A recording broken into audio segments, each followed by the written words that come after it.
Je voudrais partager une petite idée que tu vas pouvoir, si tu veux, méditer le reste de la journée. Tu sais, peut-être que toi, dans ta vie, tu as un projet où tu attends que les conditions idéales soient réunies.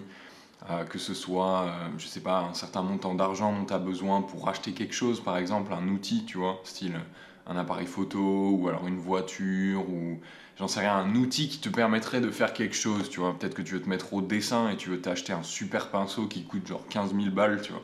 Je sais pas si ça existe. Ou alors, peut-être que tu as un gap en termes d'expérience, c'est-à-dire que tu as un projet qui requiert de l'expérience, à nouveau, monter un business ou alors j'en sais rien, moi, créer des séminaires, organiser des cours, ce que tu veux.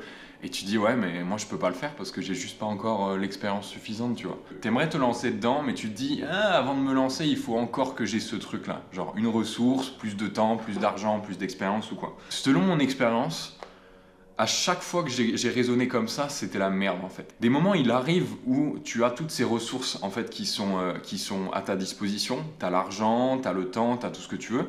Et tu te plonges dans ce nouveau projet dans lequel tu as fantasmé pendant des mois et des mois, parfois des années, avec des idées très peu réalistes en fait de ce que ça implique. Tu vois, par exemple, monter un business, il y a vraiment un gap entre ce que tu penses que c'est et ce que c'est en réalité. Être freelance, il y a vraiment un énorme gap entre ce que tu penses être et ce que c'est en réalité. Je sais, je suis bien placé pour t'en parler, tu vois. Faire des vidéos YouTube, pareil. Créer des formations, pareil, n'importe quel projet en fait. Et du coup, le vrai problème avec cette attitude-là, c'est que si tu te retrouves dans la situation, et c'est déjà arrivé à pas mal de gens, et toi aussi peut-être, où tu as l'argent par exemple pour t'acheter genre le méga appareil photo, et tu investis, et tu te rends compte en fait au bout de 5 ou 10 jours que putain en fait je l'utilise pas, ou alors putain en fait ce modèle il me plaît pas, genre il est trop technologique, trop avancé, trop technique, j'ai envie d'avoir quelque chose de plus simple. Parce que tu n'as pas commencé avant en fait, parce que tu as attendu tout ce temps et que tu as investi uniquement basé sur ta connaissance au temps numéro 1. Exemple typique, tu plaques ton job pour te lancer en freelance, machin, c'est ce que j'ai fait moi à l'époque, tu vois. Heureusement j'ai trouvé des clients rapidement, mais rapidement tu te rends compte que en fait il faut s'organiser, en fait t'es pas complètement libre non plus, en fait c'est aussi du boulot, etc. Tu vois. À chaque fois je me suis rendu compte que les projets qui ont vraiment duré, c'est des projets où j'ai adopté la mentalité de commencer avec rien en fait, de commencer vraiment avec les moyens du bord. En anglais ils appelleraient ça start on the cheap. Je sais que c'est un concept très simple et que tu as sans doute déjà entendu, mais c'est tellement puissant. J'aimerais juste te donner 2-3 exemples de comment et quand moi ça m'est arrivé. Par exemple, quand j'ai commencé ma chaîne YouTube, au tout départ, je me souviens, je rêvais d'une caméra, je suivais Casey Neistat qui faisait des vlogs absolument de malade à New York et tout, tu vois, il y avait une qualité. À l'époque, la 4K, ça n'existait pas, rien que la 1080, 60 images par seconde, si ça te dit rien, c'est juste du jargon vidéo. Mais j'étais là, je bandais sur du matos plus performant, tu vois. Mais j'avais pas l'argent en fait, j'avais pas l'argent et du coup j'ai commencé avec une GoPro pourrave. Tu peux aller voir ma toute première vidéo, une GoPro pourrave que mon père m'a filée et après plus tard avec un espèce de caméscope long rectangulaire comme ça et j'ai utilisé ça pendant 4 mois, tu vois. Et en parallèle, à un moment, on a fait un voyage en Slovaquie. Et en Slovaquie, j'ai monté un petit business un petit peu au black, faut pas dire ça, tu vois, mais j'achetais des cartouches de clopes parce que c'était moins cher et je les revendais ici. Et c'est comme ça que j'ai construit un petit pécule pour m'acheter ensuite un appareil photo, le G7X, que j'ai utilisé plus tard, tu vois. Un autre exemple, c'est quand j'étais en Australie et que j'ai acheté ma moto et que je voulais faire mon road trip. J'avais déjà investi sacrément d'argent dans la moto et j'avais pas plus d'argent que ça pour faire le road trip. Pour investir dans de l'équipement, j'ai investi mais dans l'équipement mais minimum viable. Genre je me souviens, je m'étais acheté un blouson. Si tu regardes mes vidéos en Australie, j'avais un blouson rouge que j'ai récupéré genre à la Croix-Rouge. C'était même pas un blouson de motard et tout.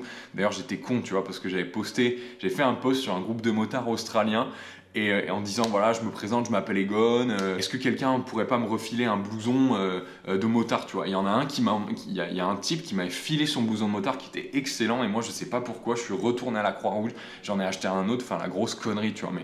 Mais je me suis créé mon petit setup comme ça. À un moment j'avais récupéré aussi une espèce de cagette de Coles. Coles c'est un peu le Carrefour de l'Australie, le supermarché, pour me faire une espèce de table en fait, et je me trimballais ça pendant tout mon road trip en Australie, c'était parfait, tu vois. S'il y a un truc que tu projettes, commence tout de suite. Genre commence avec les moyens du bord, et ça a plusieurs avantages. Le premier c'est que ça te force à customiser quelque chose en fait.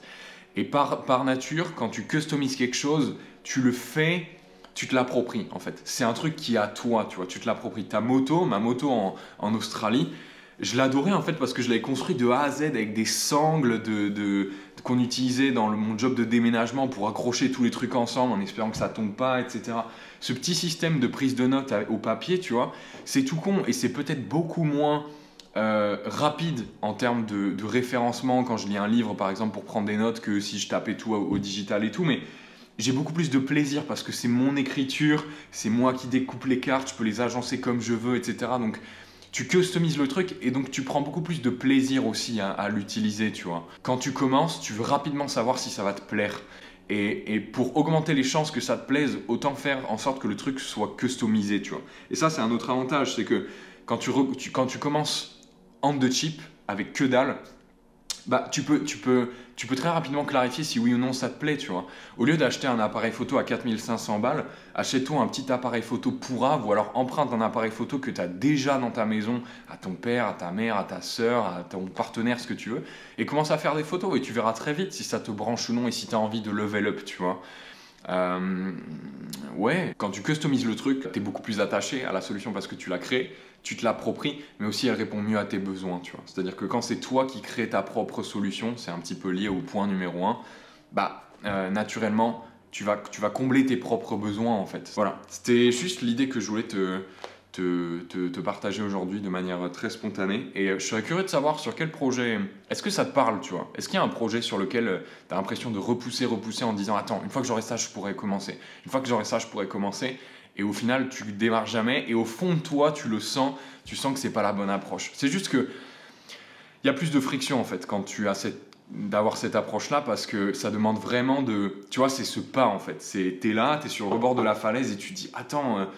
Ah ouais, en fait, bah, si je veux commencer mon système de prise de notes, il faut que je découpe les cartes et tout, mais comment je vais les organiser? C'est normal, au départ, tu as toujours du chaos, tu vois. Et c'est faire ce premier pas, en fait. Mais plus tu le fais rapidement, plus tu le fais souvent aussi, plus ça devient facile. Donc, si tu as un projet comme ça, et je serais vraiment curieux, parle-en-moi dans les commentaires, sur quoi est-ce que tu tâtes en ce moment, fais-le en fait, prends la première étape, fais la première étape. Attends pas d'avoir toutes les conditions, tu vois.